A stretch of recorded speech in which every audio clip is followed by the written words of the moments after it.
जम्मू कश्मीर आत्मनिर्भर बनेगा। वहीं पर सरप्लस बिजली बाकी राज्यों को देकर आय के साधन भी बनेंगे।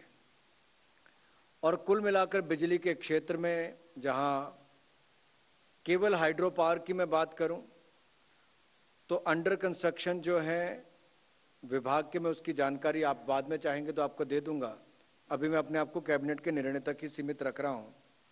तो मित्रों, इससे जम्मू कश्मीर में बिजली की आपूर्ति भी होगी और आय के साधन भी मिलेंगे। दूसरा विषय आपको याद होगा, कोरोना काल में जहां एक और उद्यमियों को, व्यापारियों को बैंकों से बगैर कोलेटरल और गारंटी के लोन दिलाने का काम मोदी सरकार ने किया था, वहीं पर स्ट्रीट वेंडर्स के लिए योजना हम लेकर आए थे, street vendor Atmanirbhar Nidhi, PM Svanidhi.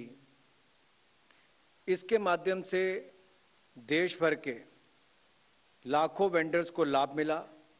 आज निर्णय लिया गया है कि इस योजना को अब बढ़ाकर दिसंबर 2024 तक बढ़ा दिया जाएगा, यानी कि मार्च 2022 से दिसंबर 2024 तक इसको आगे बढ़ाया गया है। इसमें सारे ही कोलेटरल फ्री लोन मिलते हैं और वो अफोर्डेबल भी होते हैं। आपको जानकारी है ही है इसकी कि अगर कोई स्ट्रीट वेंडर लोन लेता है तो मान लीजिए 11% ब्याज बैंक का आपको लगता है, तो 7% के लगभग सब्सिडी भारत सरकार उसके ऊपर देती है। मात्र 4% ब्याज पर ही उसको पैसा देना पड़ता है।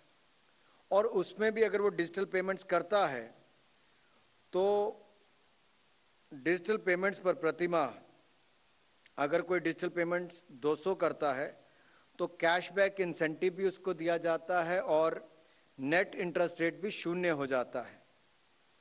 और डिजिटल ट्रांजैक्शन के लिए उसको 100 रुपया इंसेंटिव देने का काम भी किया जाता है।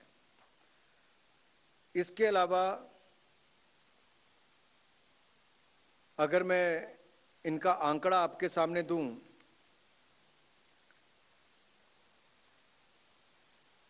तो स्वनिधि से समृद्धि, ये सामाजिक सुरक्षा की योजना के साथ सभी स्ट्रीट वेंडर्स को जोड़ने का प्रयास किया गया। इसके अंतर्गत स्ट्रीट वेंडर्स और उनके परिवार जो भी एलिजिबल हैं उनको 8 योजनाओं का लाभ सुनिश्चित किया गया है। पीएम जीवन ज्योति बीमा योजना, पीएम सुरक्षा बीमा योजना और one nation one ration card, PM Jan Dhan Yojana, PM Shram Yogi Maandhan Yojana और registration under building and other construction worker Janani Suraksha Yojana और पीएम मातृ वंदना योजना। इसके अंतर्गत इनके लाभार्थियों को भी इसके साथ जोड़ने का काम किया गया है। 21 अप्रैल 2022 तक 42 लाख एप्लीकेशंस आई थी, जिनमें से 31,90,000 को ऋण की स्वीकृति दी जा चुकी है। 31,90,000 वेंडर्स इसका लाभ उठा रहे हैं और 29,50,000 वेंडर्स को 2,926 करोड़ रुपए का ऋण अब तक दिया जा चुका है। इसका पहला भाग या अंश जो हम कहें 31 मार्च 2021 तक 10.9 लाख ऋण पूरे किए जा चुके हैं और दूसरी ट्रांश जो है उसको 3.6 लाख ऋण एप्लीकेशन प्राप्त हुई हैं, जिनमें से 2.3 लाख प्रार्थियों को ऋण की मंजूरी दी जा चुकी है। तो स्वनिधि से समृद्धि योजना के अंतर्गत विभिन्न योजनाओं के लिए अब तक 16.7 लाख लाभार्थियों को 23.2 लाख सैंक्शंस किए जा चुके हैं और ये जो वेंडिंग जोन्स हैं ये भी 5,800 से बढ़ाकर 10,500 कर दिए गए हैं। इस योजना के क्रियान्वयन से स्ट्रीट वेंडर्स फॉर्मल इकोनॉमी के साथ जुड़े हैं, उनसे समावेश इनका हुआ है, उन्हें वेंडिंग जोन्स में सुरक्षित स्थान मिला है, उनकी आय में वृद्धि हुई है और डिजिटल ट्रांजैक्शंस में भी वृद्धि हुई। साथ ही साथ स्ट्रीट वेंडर्स को सुरक्षा की भावना दिलाने एवं गरिमापूर्ण जीवन जीने का भी एक अवसर दिया गया है। पूर्व में जो स्वीकृत राशि थी वो 600 करोड़ थी, जिसको बढ़ाकर 2187 करोड़ रुपया का प्रावधान किया गया है। हमारे लक्ष्य है कि सन 2024 तक 40 लाख वेंडर्स को इस योजना के अंतर्गत लाभान्वित किया जाए। जो स्ट्रीट वेंडर्स दोनों किश्तों का भुगतान करेंगे वो अपने कारोबार का विस्तार करने के लिए इच्छुक होंगे, उन्हें तीसरी किश्त के रूप में 36 माह के लिए 50,000 रुपये तक का ऋण भी दिया जाएगा। ये विशेष तौर पर स्ट्रीट वेंडर से जोड़कर ही थी।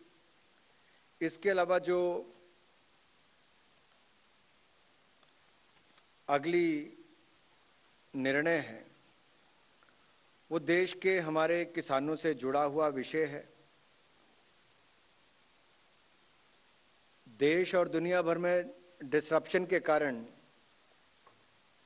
जो सप्लाई चेन में एक बाधा बनी है, रॉ मटेरियल के दाम बढ़े हैं, उससे हमारा कृषि का क्षेत्र भी, केमिकल फर्टिलाइजर का क्षेत्र भी अछूता नहीं रहा है। लेकिन माननीय प्रधानमंत्री जी ने सदा ये प्रयास किया कि किसानों की लागत कम हो, मुनाफा ज्यादा हो, आय दुगनी हो। और पिछले 2-3 वर्षों में अगर आप देखें, दाम बढ़ने के बावजूद भी किसानों पर हमने इसका बोझ नहीं पड़ने दिया।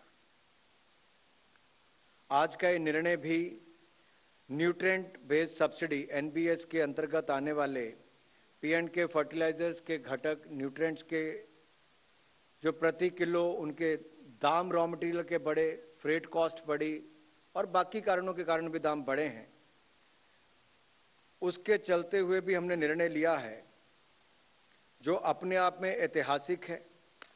मैं ऐतिहासिक इसलिए कह रहा हूं कि 2013-14 में इस पर सब्सिडी 29,426 करोड़ रुपया थी, जो बढ़ाकर 60,939 करोड़ रुपया केवल खरीफ के सीजन के लिए की गई है।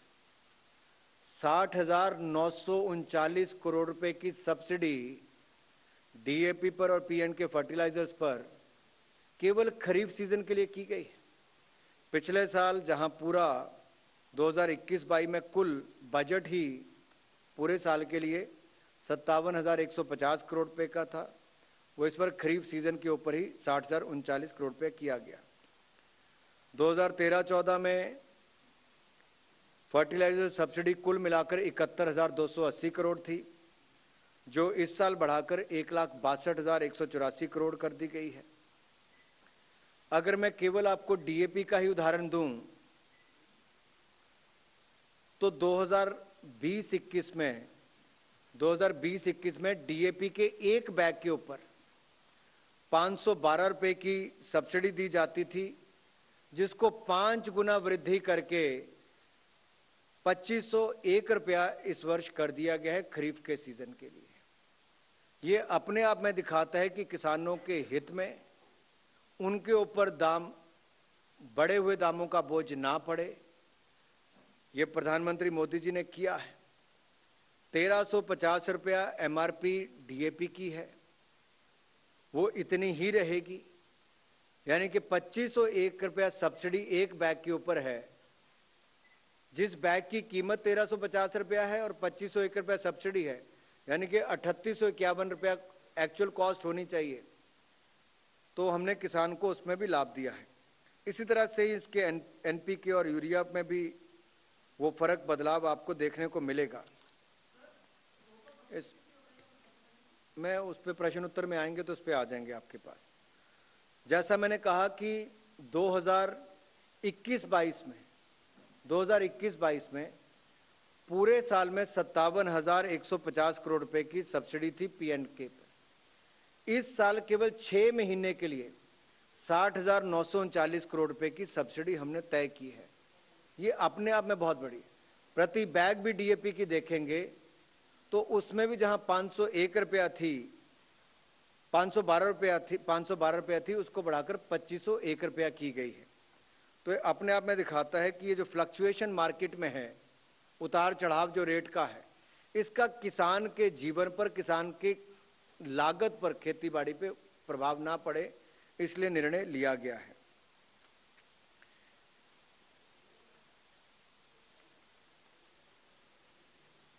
मित्रों, जो दूसरा विषय एक और, हम अधिकतर सड़कें, रेलवे और बाकी सब, पानी, इस सब की बात करते हैं कि मूलभूत सुविधाओं का एक अंग वो भी है पक्के मकान, शौचालय से लेकर बाकी सब। लेकिन अभी मैं देख रहा हूं आप सबके हाथ में मोबाइल फोन है, यहां पर 4G है, लेकिन LWE एरियाज में 2G कनेक्टिविटी है। तो उन क्षेत्रों में भी माननीय प्रधानमंत्री जी की सोच है कि जहां एक और पक्के मकान, सड़क, बिजली, शौचालय, बैंक अकाउंट सब बनाकर दिए जा रहे हैं, वहां पर टेलीकॉम के नेटवर्क में भी सुधार हो और ये जो 2G की सुविधा है इसकी जगह 4G की सुविधा वहां पर मिले, तो देश के 10 राज्यों में 2542 टावर्स को आज प्रधानमंत्री मोदी जी के नेतृत्व में मंत्रिमंडल ने 2G से 4G में अपग्रेड करने के लिए 2426 करोड़ रुपए का अनुमोदन किया है। और ये सभी साइट्स नक्सल प्रभावित क्षेत्रों में है। इनमें आत्मनिर्भर भारत में बने 4G core network, radio network एवं टेलीकॉम इक्विपमेंट्स का उपयोग किया जाएगा। इन सभी साइट्स को BSNL ही अपग्रेड करके संचालित करेगा। इसमें आंध्र प्रदेश में 346, बिहार में 16, छत्तीसगढ़ में 971, झारखंड में 450, मध्य प्रदेश में 23, महाराष्ट्र में 125, उड़ीसा में 483, पश्चिम बंगाल में 33, उत्तर प्रदेश में 42, तेलंगाना में 53, कुल मिलाकर 2542 टावर्स को अपग्रेड किया जाएगा, 4G बनाया जाएगा। ये डिजिटल इंडिया को बल देने के लिए है। जहां एक और स्वनिधि में डिजिटल पेमेंट्स करने के लिए वेंडर्स को इंसेंटिव मिलता है, ऋण में वृद्धि मिलती है, पहली से दूसरी बार में दुगना कर दिया जाता है, फिर 50,000। वैसे ही LWE एरियाज में 2G से 4G सीधा ही जाने का निर्णय लिया गया है।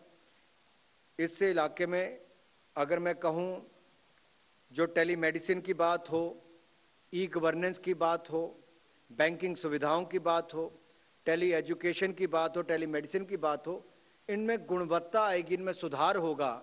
और आपदा के समय हमने ग्रामीण अंचल में हमने देखा कि कैसे ग्रामीण क्षेत्रों में गरीब बच्चों ने भी और बाकियों ने भी टेलीकॉम सेवाओं के माध्यम से पढ़ाई लिखाई की है। इस क्षेत्र में भी इसका कोई नुकसान ना हो, तो ये जिम्मेदारी BSNL को दी है और ऑपरेशन और मेंटेनेंस करने का काम भी BSNL ही इसमें करेगा। मित्रों, जो अगला विषय है वो बैंकिंग से जुड़ा हुआ है, जहां एक और UPI भीम जैसी सेवाओं के कारण आपदा के समय भी एक बटन दबाते ही गांव के करोड़ों लोगों के पास पेंशन या बाकी सुविधाओं को पैसा सीधा ट्रांसफर किया जाता है, मनरेगा की पेमेंट से लेकर बाकी किया जाता है। वैसे ही प्रयास ये भी था जब निर्णय लिया गया था मोदी जी के नेतृत्व में कि दूर सुदूर ग्रामीण क्षेत्रों में जहां एक और बैंकिंग की सुविधा मिले, वहीं पर भारतीय डाक के जितने छोटे और बड़े पोस्ट ऑफिस हैं उनके माध्यम से बैंकिंग की सुविधाएं मिले। तो इंडिया पोस्ट पेमेंट बैंक, इसको स्थापित करने का निर्णय 2016 में लिया गया था। आज करीब लगभग 1,56,000 पोस्ट ऑफिस में 1,30,000, जो कुल 1,56,000 पोस्ट ऑफिस है उनमें से 1,30,000 पोस्ट ऑफिस में इंडिया पोस्ट पेमेंट बैंक की शाखाएं स्थापित हो चुकी हैं। 5 करोड़ से ज्यादा इस पे बैंक अकाउंट खुले हैं। कुल मिलाकर कहूं तो 5 करोड़ 23 लाख परिवार बैंकिंग के साथ सीधे तौर पर जुड़े हैं और इनमें से आधे से ज्यादा अकाउंट माताओं और बहनों के हैं। India post payment bank 1,56,434 post office तक अपने इस बैंकिंग की सुविधाओं का विस्तार करने जा रहा है और इसके लिए 820 करोड़ रुपए की अतिरिक्त इन्वेस्टमेंट करने का इसमें निर्णय लिया गया है, ताकि ग्रामीण क्षेत्रों में, पिछड़े दुर्गम क्षेत्रों में भी इंडिया पोस्ट पेमेंट बैंक के माध्यम से गरीब व्यक्ति को, गांव में रहने वाले माताओं बहनों को, गरीबों को भी बैंकिंग की सुविधाएं मिल सके। आज ये निर्णय बहुत ऐतिहासिक भी है, क्योंकि इससे और सुविधाओं का वहां पर लाभ मिल पाएगा।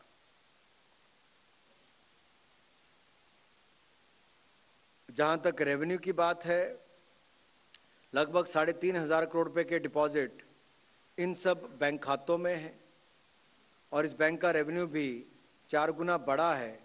इससे पता चलता है कि इसका लाभ भी ग्रामीण क्षेत्र के लोग हमारे उठा पा रहे हैं। धन्यवाद। Thank you sir.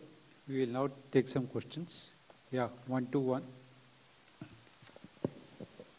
मंत्री जी, हमारा सवाल है कि आपने स्ट्रीट वेंडर के बारे में जो बताया कि हम जो है इन्हें लोन दे रहे हैं पूरे इंडिया में, तो आपने कहा कि फर्स्ट किस्त, सेकंड किस्त, थर्ड किस्त में 50,000 देंगे, तो ऑटोमेटिक इनको अभी स्ट्रीट वेंडर को कितना लोन आप दे रहे हैं?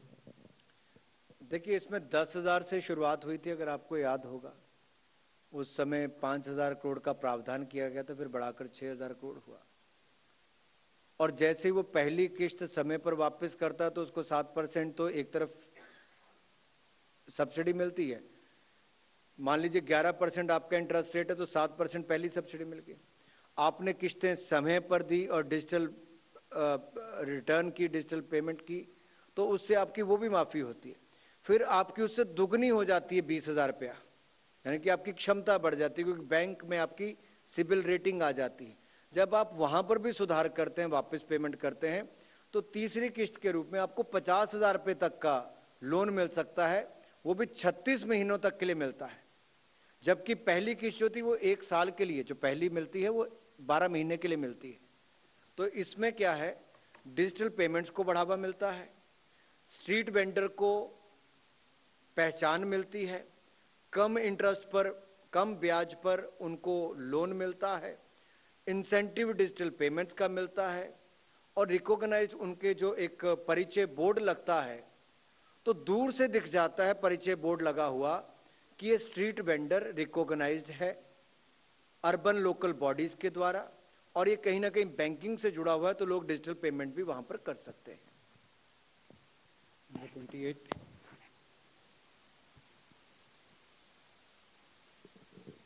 सर, मैं लक्ष्मण हूँ CNBC आवाज से। मेरा सवाल यह है कि फर्टिलाइजर सब्सिडी जो बढ़ाने का फैसला लिया गया है, क्या उसके बाद अब फर्टिलाइजर कंपनियों को कीमतें बढ़ाने की जरूरत नहीं पड़ेगी, यानी किसानों को बढ़ी हुई कीमत नहीं देनी पड़ेगी? और दूसरा कि ये चालू कारोबारी साल के लिया गया है, पिछले कारोबारी साल के कुछ क्वार्टर में भी फर्टिलाइजर कंपनियों को ऊंची कीमत पर कच्चे माल खरीदने पड़े थे, क्या उसकी भरपाई की जाएगी? देखिए, निर्णय इस साल के खरीफ क्रॉप को लेकर किया गया है, अगले 6 महीने के लिए किया गया है।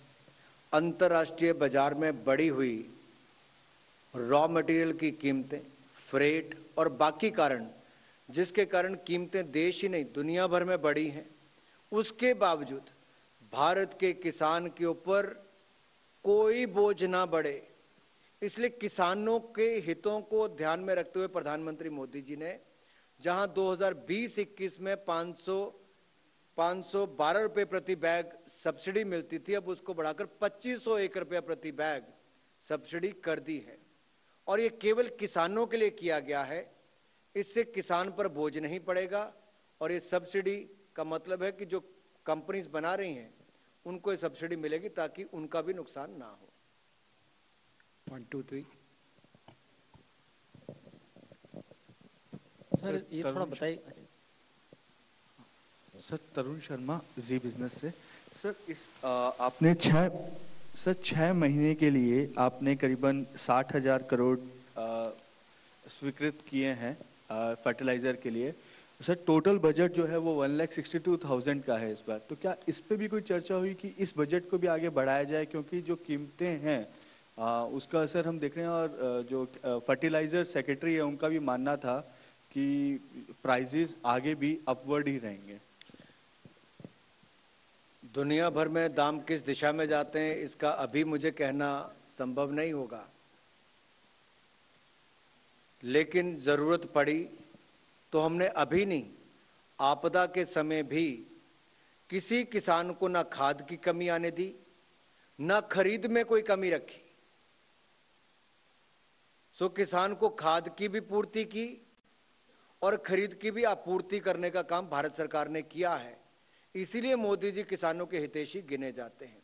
और ये निर्णय भी, जब मैंने कहा कि पिछले साल के बजट को देखेंगे तो जितना पूरे साल में दिया है वो आंकड़ा भी मैंने अभी आपको बताया कि 57,150 करोड़ रुपया न्यूट्रिएंट बेस्ड सब्सिडी के P&K फर्टिलाइजर्स की अगर मैं बात करूं तो 57,150 करोड़ रुपए पूरे साल में खर्च हुआ था। इस बार केवल 6 महीने में 60,739 करोड़ रुपया खर्च कर रहे हैं। ये अपने आप में दिखाता है कि जरूरत पड़ी तो इसको आगे भी बढ़ाएंगे। और जब दिसंबर महीने में रिवाइज्ड एस्टिमेट आता है, दोबारा बजट पर देखा जाता है, उस पर चर्चा होगी, लेकिन किसानों पर बोझ नहीं आने देंगे।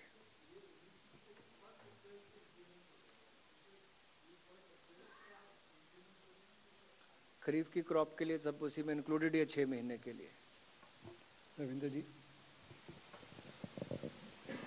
सर, ये जो आपने डीएपी में जो सब्सिडी की घोषणा की है, हालांकि इससे किसानों को लाभ मिलेगा, और क्या आपको लगता है कि भारत के अलावा और भी किसी कंट्री में इतनी बड़ी सब्सिडी दी जाती है? क्या इतने सब्सिडी के बावजूद जो आरोप लगता है कि किसान विरोधी है सरकार, उससे आप कुछ कहना चाहेंगे? देखिए, जिसको राजनीति करनी होगी तो मैं कैबिनेट ब्रीफिंग में उस दिशा में नहीं जाऊंगा। किसी ने अपनी राजनीति किसानों के कंधे पर बंदूक चला के करनी, मैं उसमें नहीं जा रहा जी। हमने, हमारी सरकार ने, मोदी जी की सरकार ने किसानों के लिए क्या किया वो ऐतिहासिक है। आप खरीद देखेंगे तो फसल की खरीद भी ऐतिहासिक हमने की है। आप खाद पर सब्सिडी देखेंगे तब भी हमने वो ऐतिहासिक की है। और अब उस पर वैल्यू एडिशन करने के लिए जो बार बार कदम उठाए गए वो भी हैं। जहां तक दुनिया के बाकी देशों की बात है, वो तुलना के चार्ट आपके पास भी होंगे, लेकिन कुछ अगर आप अनुमति दें तो कुछ के बारे में मेरे पास एक छोटा सा चार्ट मैं पढ़ के आपको बता सकता हूं कि भारत की तुलना में अगर डीएपी की, मैं बोरी की जैसे मैंने अभी बताया कि 1350 रुपए की है, तो पाकिस्तान में वो लगभग 4177 रुपए की है। भारत में 1350 रुपए की, तो पाकिस्तान में 4177 रुपए की। इंडोनेशिया में 9700 रुपए की, चाइना में 2400 रुपए की, यूएसए में 3633 रुपए की, ब्राजील में 4180 रुपए की। और इसी तरह से अगर आप यूरिया में देखेंगे, हमने यूरिया के दाम भी नहीं बढ़ने दिए। मैं डीएपी के अलावा ये भी कह रहा हूं, हालांकि यूरिया में भी देश और दुनिया भर में बहुत दाम बढ़े हैं, हमने वो भी 266 रुपए ही प्रति बैग रखा है, जबकि पाकिस्तान में वो 791 रुपए है, इंडोनेशिया में 593 रुपए है, चाइना में 2100 रुपया है, यूएसए में 3600 रुपया है, बांग्लादेश में 719 रुपया है और ब्राजील में 3600 रुपये है। कहां 260 रुपया और कहां पे 3600 और 7000 रुपए के लगे। तो ये अपने आप में दिखाता है कि भारत ने, यानी कि मोदी जी की सरकार ने किसानों के हित में लगातार कैसे निर्णय लिए। किसानों की इनपुट कॉस्ट यानी कि उनकी लागत नहीं बढ़ने दी, जिसमें से एक बहुत बड़ा हिस्सा डीएपी का और फर्टिलाइजर और खाद का, यूरिया का है। तो हमने इसको बड़ी गंभीरता के साथ लिया है और कहीं पर कमी भी नहीं आने दी है। नंबर 4। सर, एक बात जरा बताइए, आप जो बोले कि 6 महीने के लिए इतना आपने बढ़ाया, तो पिछले 6 महीने से कंपेयर करें तो what is the exact increase rather than? वो भी आपको दे देंगे, वो भी आपको दे देंगे। हाँ, because that will bring more clarity rather than कि हम कितना बढ़ाएं। मैंने तो 20-21 का जैसे आपको कहा है 512 रुपए से बढ़ाकर 2501 रुपए कर दिया, तो एक साल के अंदर ही आपका 5 गुना तो फिर भी बढ़ ही गया है सब्सिडी। जी,